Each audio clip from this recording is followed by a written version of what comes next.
आपण पाहत आहात आपल्या हक्काचे प्रतिध्वनी न्यूज.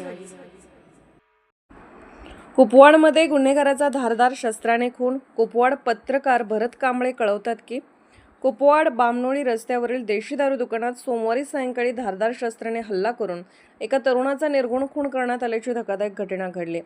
या घटनेत सचिन महादेव माने वय 30 राहणार अवधूत कॉलनी कुपवाड यांचा मृत्यू झाला असून हल्लेखोर घटनास्थळावरून पसार झाले आहेत. या प्रकारामुळे परिसरात भीतीचे वातावरण निर्माण झाले आहे. प्राथमिक माहितीनुसार सचिन माने हे सोमवारी सायंकाळी कुपवाड बामनोळी रस्त्यावरील देशी दारू दुकानात गेले असताना अज्ञात हल्लेखोरांनी अचानक दुकानात घुसून त्याच्यावर धारदार शस्त्राने चेहरा व डोक्यावर वार केले. गंभीर जखमी अवस्थेत ते रक्ताच्या थारोळ्यात कोसळले. त्यानंतर हल्लेखोरांनी तातडीने घटनास्थळावरून पलायन केले. घटनेची माहिती मिळताच पोलिसांनी तात्काळ घटनास्थळी धाव घेतली. जखमी अवस्थेतील सचिन माने यांना आयुष हेल्पलाईन रुग्णवाहिकेतून मिरज येथील शासकीय रुग्णालयात हलवण्यात आले. मात्र उपचारापूर्वीच त्यांचा मृत्यू झाल्याचे स्पष्ट झाले.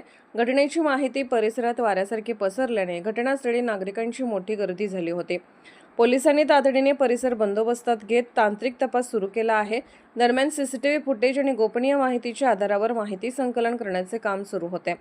या खुनाच्या घटनेची माहिती मिळताच घटनास्थळाला पोलीस अधीक्षक संदीप घोगे, अपर पोलीस अधीक्षक कल्पना बारोकर, पोलीस उपविभागीय अधिकारी प्रणिल गिल्डा, स्थानिक गुन्हे अन्वेषणचे संजू झाडे, महात्मा गांधी पोलीस ठाण्याचे संदीप शिंदे, फॉरेन्सिक लॅबचे पथक यांनी घटनास्थळी भेट दिली.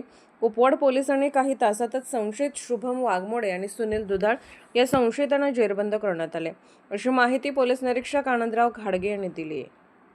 आपण पाहत आहात प्रतिध्वनी चॅनल. अशाच बातम्या पाहण्यासाठी आमच्या चॅनलला सबस्क्राईब करा आणि बेल आयकॉनवर क्लिक करा.